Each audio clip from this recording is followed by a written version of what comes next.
इसको हाँ। और इसको रखो इसमें। नहीं देखिए, हाँ, आ गया ये। आगे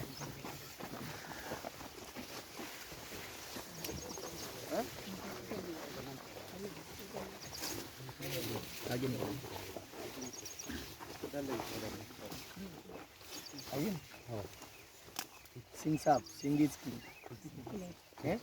हम जो कल से बातें कर रहे हैं इतने, जी आपको सुना है? हाँ हैं? बिल्कुल, इसीलिए साथ में हूँ। कान में डालते हैं तो हम कंफ्यूज हो जाते हैं। नहीं, नहीं, अच्छा, सुन रहा हूँ। हाँ, अच्छा, यहाँ हो के बाहर हो, हैं? हाँ, अंदर है कि यहाँ बाहर हो के बाहर हो। यार हो गया। तो जो कल से हम बात कर रहे हैं कि सही डिस्टेंस होना बहुत जरूरी है Yes. किसी भी फील्ड में। ये जो अभी तो पूरी शाम हुई नहीं है, अभी तो शाम होने की तैयारी है, 3:45 3:30 बज गए हैं, ठीक है। अभी लाइट की डिग्री देखो, अभी भी 160 के ऊपर डिग्री है, हाँ। करेक्ट। अभी इसका अगर पूरा ये प्लांट को नहीं मिलेगा तो फायदा क्या है, समझने वाली बात है। तो डिस्टेंस कैसे मेंटेन होता है, अभी ये जो लाइट है, ये जो इसकी जो छाव है, ये छाव इधर तक जा रही है, ठीक है। तो इसीलिए हमने कल की मीटिंग में बताया था वेजिटेबल में हाइट के कि बराबर। जमीन के नीचे से आपको 1 फीट एक भी सिंगल ब्रांच नहीं रखनी है, 1 फीट तक। 1 फीट तक पूरा खाली होना चाहिए। हम्म। तो बैक्टीरियल और फंगल ग्रोथ, जो फंगल इन्फेक्शन आते हैं तो प्राइमरी माइक्रो क्लाइमेट कंडीशन में ही आते हैं। जमीन के ऊपर 2.25 फीट, जमीन के नीचे 1.5 फीट, ये जो कक्षा है इसमें ही सारे जीवातों की प्राइमरी ग्रोथ होती है, समझ रहे हो। तो इसको खाली रखना है। आप अगर नीचे से देख लो तो अभी सारे इन्फेक्शन नीचे से शुरू हो चुके हैं, चालू हो चुके हैं ना, नीचे के सारे पत्ते चालू हो चुके हैं। ये 1 फीट तक ब्रांचेस सारी खाली करना है, केवल मेन स्टेम चलाना है। नहीं अभी नहीं, अभी तो जम आगे बढ़ गया गया है। है। ये देखिए, आपको सारे प्रकार के जो इशू है उसकी शुरुआत जड़े हैं जमीन के नीचे से, क्योंकि जमीन की तरफ नीचे जितना भी जाओगे उतना जल्दी से जल्दी सारे इन्फेक्शन पकड़ में आते हैं, क्योंकि माइक्रो क्लाइमेट कंडीशन यानी सूक्ष्म वातावरण कक्षा ये पूरे पृथ्वी पे जमीन के ऊपर 2.25 फीट तक है, उसमें से ज़्यादा एक्टिव 1.25 फीट तक है, उसको हमें रिमूव करना है। इसलिए पुराने ज़माने के जो लोग हैं खाना खाने के बाद वो सिंक पे रखते थे, सिंकारे पे, क्योंकि वहाँ पे बैक्टीरियल ग्रोथ या फंगल ग्रोथ ना हो, ऊपर रखते थे। तो ये क्यों रखते थे, क्योंकि जमीन के निचले हिस्से पे जो माइक्रो क्लाइमेट कंडीशन है उसका असर ऊपर ना जाए। अभी इन्होंने फिर पानी पिलाया है मिर्ची को। हाँ। ये नहीं टमाटर को पिलाया। अभी ये पानी पिलाने की जो कंसेप्ट है वो क्यों करते हैं मुझे पता नहीं है, लेकिन ये पूरी गलत है, क्योंकि इसको बोलते हैं हम रूट डिस्ट्रैक्शन, यानी जड़ों को गुमराह करते हैं। डिस्टर्ब होगा, पानी नीचे मिल रहा है, बाहर स्पेशल एक बार मिलेगा फिर वापस। क्योंकि अभी ये छाव है बेड में, नीचे लाइट जा नहीं रही है, वहां से वो वापसा आना मुश्किल है बेड का। हाँ। फिर आप यहाँ भी पानी दे रहे हो जो वापसा देने का काम कर रहा है, तो ये तो बंद ही हो जाएगा जो मिसमैच क्रैकिंग हो रहा है। है, मतलब फ्लड और ड्रिप दोनों मिसमैच हो रहा है। पूरा गीला गीला गीला होगा सब दूर, गीला नहीं, वापसा ही नहीं आएगा। वापस आएगा ही सही नहीं। नहीं आएगा। फिर ये एक दफा अभी ये जो ठंडी की वजह से जो क्रैक गए हैं वही आपने बंद करे तो क्रैक जाएंगे नहीं वापिस, क्योंकि अभी तो उसको जाना ही नहीं, क्योंकि जमीन अभी तो तप के एक दफा उसने साइज बना लिया। जो क्रैक जाना है ठंडी में जाएगा, अभी यहाँ से गर्मी में तो कुछ जाना ही नहीं है, क्योंकि गर्मी में कभी जमीन फटती नहीं, फटेगी तो ठंडी में ही फटेगी। बेसिक चीजों को सीखना है।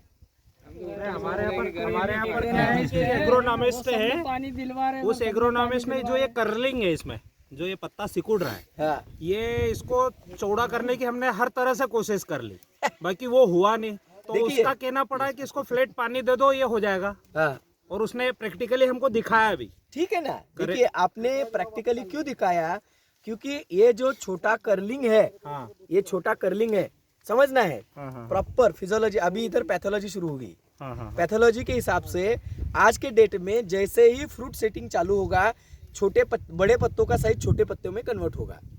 पहली बात, जब तक आपके यहाँ फ्रूट सेटिंग नहीं है तब तक पत्तों का साइज बड़ा रहता है।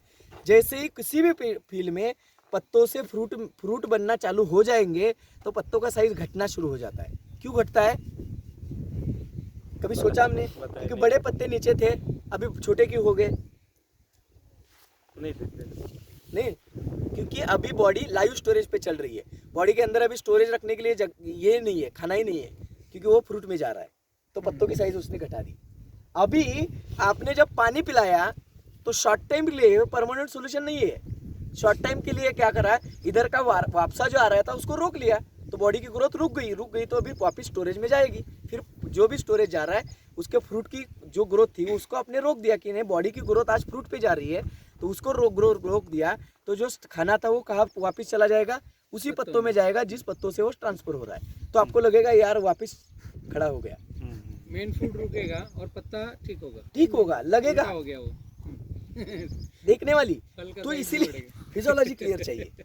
होता क्या है, ये अभी अपन ये फ्रूटिंग की बात कर रहे हैं। करेले में हमारे यहाँ पर क्या हुआ था, वो उस एग्रोनॉमिक्स का प्रैक्टिकल बता रहा हूँ मैं। जी। हमारे यहाँ करेले में फ्रूटिंग पे करेला नहीं था, हम्म, करेला फ्लावरिंग के पहले की स्थिति में था, और कर्लिंग इतनी खतरनाक आई थी कि किसी से हमारे से कवर नहीं हो रही थी। था वो उस समय जो ये हुआ था, कोहरा गिरा था, ठंडी का पीरियड जो आया था बीच में 4-5 दिन, उस समय वो पत्ते पे बिल्कुल सिकुड़ गए थे। हमको कोई समझ में नहीं आ रहा था, हमने सब स्ट्रेस दूर करने के लिए भी सब करके देख लिया, सब तरह के फंगीसाइड, इंसेक्टिसाइड सब डाल लिए। फिर उसका ये कहना पड़ा, वो प्रैक्टिकली यहाँ आया, उसने बोला इसको फ्लेट का पानी दो, 3 दिन में कर्लिंग गायब हो जाएगी। और प्रैक्टिकली हमने देखा कि जब फ्लेट का पानी दिया कि उसकी कर्लिंग छट गई।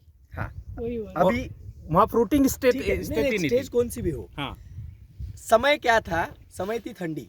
हाँ, पहली चीज हाँ, वो हमारे 3-4 अभी दिन के लिए इसके पहले जितने भी वीडियो डले उसमें ठंडी वाला हमने जिक्र स्पेशली क्लियर किया है कि जैसे ही ठंडी शुरू होती है, ठंडी के असर से बचने के लिए अपने पास पृथ्वी के ऊपर पूरे गर्म वाली एक ही चीज है, वो पानी। पानी बराबर। करेक्ट है। स्ट्रेस आपको गायब करना है तो उसके अलावा कोई ऑप्शन नहीं। आप पूरे ठंडी पे जब मेटेलिक चीज़ें हैं वो ठंडी पड़ेगी, ठंडी जैसे आएगी तो जड़ें खाना लेना बंद करेगी, बाकी खाना बनाने वाली पेशियाँ टूट जाएगी, तो पूरी तरह से बॉडी स्ट्रेस में जाएगी हर एक वनस्पति की। और उसी वक्त में हमने बतलाया है हर एक वीडियो में कि जब भी ठंडी आती है तो ठंडी लगातार कभी नहीं होती है, बराबर है, उसकी लहरें आती है। बराबर। तो 1 से 4 दिन की पहली लहर है, 4 से 7 और 7 से 11 दिन, 11 से ऊपर कोई लहर नहीं।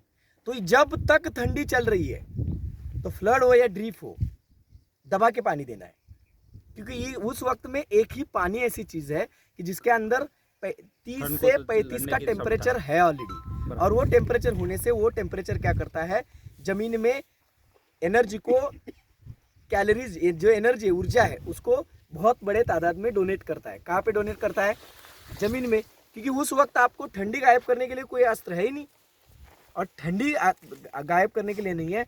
तो पानी हम लाखों लीटर देते हैं, क्यूसेक में देते हैं, करेक्ट है, और उसमें से हजारों कैलोरीज ऊर्जा डोनेट होती है। और उसके ही वजह से तुरंत प्लांट को जैसे ही जमीन में आप फ्लड हो या ड्रीप हो उसे दबा के पानी देंगे तो उससे क्या होगा कि जमीन से लेके जमीन जहाँ तक पेड़ पौधे हैं वहाँ तक का टेम्परेचर अप हो जाएगा, तो बाकी के सेल को भी प्रोटेक्शन मिलेगा बाहर के, और जमीन के अंदर जड़ों को भी मिलेगा। तो अपने आप स्ट्रेस तो हटना ही है। सही। लेकिन अभी ठंडी खत्म होने के बाद फिर पानी ठोक रही है, कहाँ की नहीं, सिस्टम, सही बात है, बराबर बराबर। टाइमिंग चेंज है। टाइमिंग चेंज है, टाइम की बात। वो उस चीज को हम आज तक दोहरा रहे हैं कि वो फ्लैट पानी दिया तो कर्लिंग दूर होना है। आज की परिस्थिति अलग है। नहीं, वो स्ट्रेस क्यों था, आज का स्ट्रेस क्यों है, आज का जो आपको जो कर्लिंग दिख रहा है यहाँ पे, जो ये स्ट्रेस जो अभी भी जो पेड़ पौधों में कर्लिंग आई है, ये पीछे पेड़, इसके पीछे एक नीली नीली छटा दिखती है, ऐसा हल्का सा देखो, ये सारी चीज़ें के डिसऑर्डर बोलते हैं। इसको हम क्या बोलते हैं, डिसऑर्डर। ये डिसऑर्डर को थोड़ा सा नज़रअंदाज करेंगे आप तो अभी डेफिशिएंसीज बनेगी, और डेफिशिएंसीज के बाद डिसीज आएंगे। तो ये डिसऑर्डर क्यों है, आपको बता रहा है प्लांट कि जितनी रिक्वायरमेंट अपने को फ्रूट की है उतना नहीं मिल रहा है। क्यों नहीं मिल रहा है, क्योंकि बॉडी की आज की ये आप देखो, केला देखो, ये सब्जियों में जब भी काम करते हो तो एक ऐसा फ्लश आता है कि ये ऐसे फ्लश की ऐसी एक स्थिति आती है कि जो सबसे बड़ा फ्लश होता है, और वो ये स्टेज है। इतना ये जो फ्लश अभी बैठ रहा है इसमें 4 स्थितियां हैं। नया फ्रूट बहुत तेजी से बैठ रहा है, पुराने फ्रूट तेजी से भर रहे हैं, और नए फ्लावरिंग और ब्रांच भी आ रही है, और उसके सामने जो अभी छाव बनी इसकी वजह से लाइट कम मिल रही है, धूप कम हो गई, उल्टा हो गया, लोड बढ़ गई, लाइट कम मिल गई तो भोजन कम हो गया। इसीलिए हमने क्या बताया, अभी क्या करें, हाँ, आप क्या करें, पिक्चर हमारी यहाँ अटकी पड़ी है साहब, ये उलझन है कि आप क्या करें, पानी बढ़ा है, न्यूट्रिएंट बढ़ा है, स्प्रे में कोई तो फर्टिलाइजर दे, ये 3 चीज़ों में बदलाव की आवश्यकता है, जो अभी यहाँ आने के बाद मुझे समझ में आती है, या समझने आपकी भी है, जो गड़बड़ है इसका। और 1 फीट से 1.25 फीट से डिस्टेंस बढ़ना ही है, जो आपका अभी है वो मुझे पता नहीं है। क्या रखा है 5 अभी? Feet 5 feet. तो हम कल से दोहरा रहे हैं कि कम से कम 5.5 से 6 फीट के नीचे अंदर ना आओ। ठीक है। पहली बात, क्योंकि आप जब इसको 4, 4.5, 5 फीट पे बढ़ाते हो तो इसको 5 फीट छाव आना प्रैक्टिकल है। जाएगी ना। तो लेकिन प्रैक्टिकल 5 फीट इसकी छाव आएगी तो ये पूरा ढक जाएगा। लेकिन अभी ये 3 फीट भी बढ़ता है तो इसका भी 3 फीट चौड़ाई हो गई है, 2.5-3 फीट। तो इसके 2.5 फीट की छाव भी इसके 2.5 फीट के छाव पे जानी ही है। और ये छाव जब इसको ओवरलैप करती है तो खाना बनाने वाले पत्तों की संख्या कम और स्टोरेज करने वाले की ज़्यादा। अभी न्यूट्रिशन की नीड है ज़्यादा और मिल रहे कम। तो इसके लिए पहली तो डिस्टेंस बढ़ानी ही है, कुछ भी हो जाए। अभी वो बढ़ी गया, ये समय तो निकल गया अपने हाथ से, ठीक है। आने वाले टाइम में जो है 6 फुट कर लिया जाए। हाँ, 6 फीट से नीचे आना ही नहीं है। नहीं आएंगे सर, बिल्कुल। अभी मेरे ख्याल से कल जो हम नर्सरी वाले जयदेव भाई जयदेव भाई, उन्होंने भी एक देखा कि उन्होंने 8 फीट पे अभी करेला रखा है। मैन हाँ, बिल्कुल सर, सारी चीजें 8 फुट पे ही 8 फीट पे गए हैं। सारी वो बोलते कि अभी मैंने डायरेक्ट उत्पादन भी मेरा डबल हो गया और दिक्कतें इतनी कम हो गई है कि अभी लोगों को बुला बुला के दिखा रहे हैं। बिल्कुल। तो ये हमारी उनसे जो निकली हुई बात, तो ये डिस्टेंस ने किया क्या, खेत भी वही है, सही। किसान भी वही है, प्रैक्टिस ही बदली ना। तो डिस्टेंस क्या करती है कि नीचे से लेके ऊपर तक लाइट दे रही है। तो नीचे वाले पत्ते से ऊपर वाला पत्ता खाना बनाने की प्रक्रिया में कंटिन्यूस सहयोग देगा तो उसमें कभी भी बीमारियां नहीं आती है। क्योंकि अभी आगे की बात बताओ, जो खाना बनाने वाले पत्ते हैं उसमें कंटिन्यूसली एसिड बनते हैं और एसिड में कोई भी बीमारी के प्राइमरी स्पोर्स जिंदा ही नहीं रहते।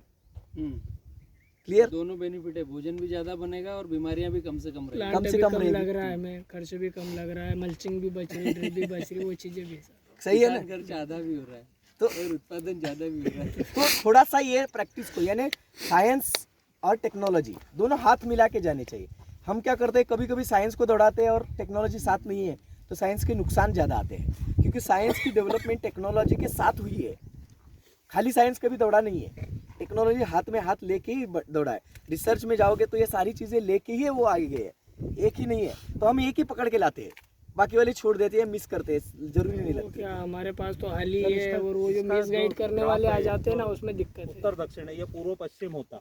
हाँ, डिस्टेंस की आवश्यकता लगती है? नहीं, कुछ नहीं है। देखिए, पृथ्वी के ऊपर हम जहाँ पे इंडिया में होस्ट है, होस्ट में पृथ्वी से सूर्य इतने दूरी पे है, ऐसा चिंडू है और यहाँ से वो लाइट लगी है, तो इसको पूर्व पश्चिम दक्षिण उत्तर उसको समझ में नहीं आती है। हम ही देख रहे हैं ऐसा आ रहा है ऐसा जा रहा है, तो ऐसा लगाओ तो भी पत्ते ऐसे ही बढ़ेंगे। जहाँ लाइट है वहाँ ही जाना है। ये अपनी डेवलपमेंट वैसे करता है, तो उसका दिशा से कोई लेना देना नहीं है। डिस्टेंस ही चाहिए। ये जो अभी आप देखो कि ये साइज में अगर आप पत्ते इधर खड़ा करेंगे तो ये पीछे से लाइट लेगा ना, तो कोई काम का नहीं है। अभी ये देखो ना, ये पूरी लाइन पीछे से लाइट ले रही है। आप ही आपके नज़र से देखो, ये लाइन पूरी 20 से 30% लाइट ऊपर वाले टॉप जो है वो खाली लेंगे, ऊपर से लाइट, और सारी नीचे वाली उल्टी लाइट लेंगी, या तो लाइट मिलेगी ही नहीं, छाव आ जाएगी। करेक्ट? दोपहर का लाइट पूरा मिलता है कब? 1 बजे से 3 बजे के बीच में। 4 बजे के बाद, 3:30 4 बजे के बाद तो ढलना ही है। क्लियर हो रहा है? अभी क्या करना है, ये जितना अभी लगाव है, अभी मैंने आते ही मैंने अंदर देखा कि भाई इतनी बड़ी सेटिंग हुई है, आप भी देखिए। अच्छी से ठीक है, अभी सेटिंग हुई है, लोड बड़ा है, तो बाकी वाले सारे नुक्से हैं, रियलिटी नहीं है। तो अभी खाली ड्रिप से खाना छोड़ेंगे तो बिगड़ बढ़े, तो बीमारियां बढ़ेगी, क्योंकि उसको डाइजेस्ट भी होना है। तो दोनों का मिलाप करना है कि फिर डाइजेस्ट में काम करने वाले एंजाइम्स क्या है। तो अभी यहाँ पे ग्रोथ प्रमोटर नहीं देने, यहाँ के ग्रोथ रेगुलेटर देने हैं। तो रेगुलेट क्या करते हैं कि जो भी चीज़ चल रही है उसको 100% रेगुलेट करना चालू करते हैं, और ज़मीन से फिर फर्टिलाइज़र का सपोर्ट दो। तो दोनों का एक मिलाप करे और आगे चले तो नुकसान कम होगा और 100 फायदा मिलता रहेगा। यहाँ पे गड़बड़ी है कि बोतल पे पढ़ते समय कभी भी पढ़ो कि जब भी ज़रूरत है आपको ग्रोथ की, वातावरण पूरा बिगड़ चुका है और बिगड़ा हुआ वातावरण संवर चुका है, वहाँ से फिर ग्रोथ में लेना है, तब भी प्रमोटर का इस्तेमाल करो। बार बार प्रमोटर डालोगे, नुकसान ही लेनी है। गड़बड़ हमारे साथ कुछ जगह ऐसी है, कुछ मित्र तो पढ़ते हैं, हम ग्रोथ प्रमोटर और ग्रोथ रेगुलेटर दोनों को हम पीजीआर समझते हैं। पीजीआर और पीजीपीआर प्लांट अलग है, कंफ्यूजन नहीं है, अलग ही है। फिर वो सोचने समझने में और डालने में, और जो कम पढ़े लिखे हैं फिर दुकानदार के भरोसे, कोई हमारे एग्रोनॉमिस्ट के भरोसे, वो सब चले जाते हैं और दिक्कतें खड़ी है। नहीं नहीं, प्रैक्टिकल में बता रहा हूँ। रेगुलेट करना है, यानी क्या करना है, जो चल रहा है उसको 100 चलाना है। और प्रमोट करना है, यानी क्या करना है कि जो चल रहा है उसको भी और जो नहीं चल रहा है उसको भी, दोनों को उठा के बैठाना है। तो अभी तो एक चल रहा है उसको भी संभालना मुश्किल है, जो लोड पे चल रहा है उसको ही संभालना मुश्किल है। जब प्रमोटर डालोगे तो फिर ब्रांचेस आएगी, फिर ग्रोथ पे चलेगी, फिर ग्रोथ में चलेगी तो दिक्कत क्या आएगी, फिर ग्रोथ में चलेगी तो दिक्कत क्या आएगी, जो पुराना है वो साइज में नहीं आएगा, या तो फिर पत्ते की जो स्ट्रेस है वो वापस बढ़ेगी। पत्तों की स्ट्रेस बढ़ेगी तो फिर भी जितना मिल रहा है उतना भी खाना नहीं मिलेगा, फिर स्ट्रेस और बढ़ेगी और कॉम्प्लिकेशन बढ़ते रहेंगे। करेक्ट। तो आप अगर जितनी ये स्प्रे लगा रहे, इतना अगर कोई अगर ये 200 एकड़ वाले जो अगर लगाए, जो टमाटर 100-200 एकड़ लगाए तो उसको तो खत्म ही। पर सर उनके उत्पादन में हमारे उत्पादन में भी फर्क है ना। 200 एकड़ वाला इतना नहीं एकड़ के लगाते। आप जितना 1000 लगा के रहे रेट लेगा, हम 1500 लेंगे। तो हमें अननेसेसरी ज्यादा लगाते हैं। हाँ, लगभग अननेसेसरी बाजार इतना भाव लगाते। ठीक है, और वो चीजें उनको भी लगेगी ना सर। 200 एकड़ वाला 1000 के रेट लेगा, हम लोग टेक्नोलॉजी भी लाते हैं। से होते हैं मिस्टार से। सर अब वो क्या ये चीजों में सर सर एक तरह से गंदीवाड़ा इतना है कि समझ में नहीं आता कहाँ चालू और कहाँ बंद। चाहिए हमको। अपडेट वर्जन में कोई देखिए, जो डायग्नोस प्रॉपर नहीं है, अभी कैंसर नहीं है और आप अगर कैंसर का ट्रीटमेंट ले रहे हैं तो शरीर खत्म ही है, समझ लो।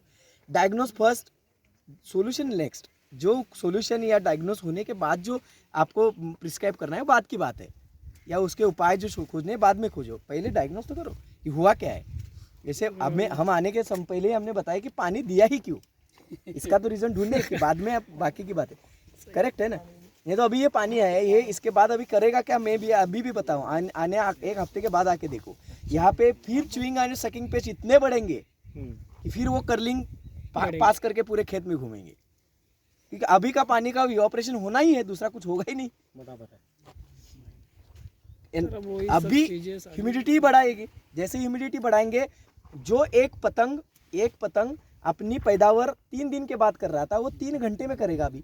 फिर तो उसके जनरेशन बढ़नी ही है, उसके अंडे से बाहर पिल्ले आनी ही है। ठीक है ना, क्लियर। ठीक, जो कुछ इनका सॉल्यूशन है वो कुमार जी है, उनको आप बताइए, वो आपको भेज देंगे। ठीक है, चलिए। वो अक्टूबर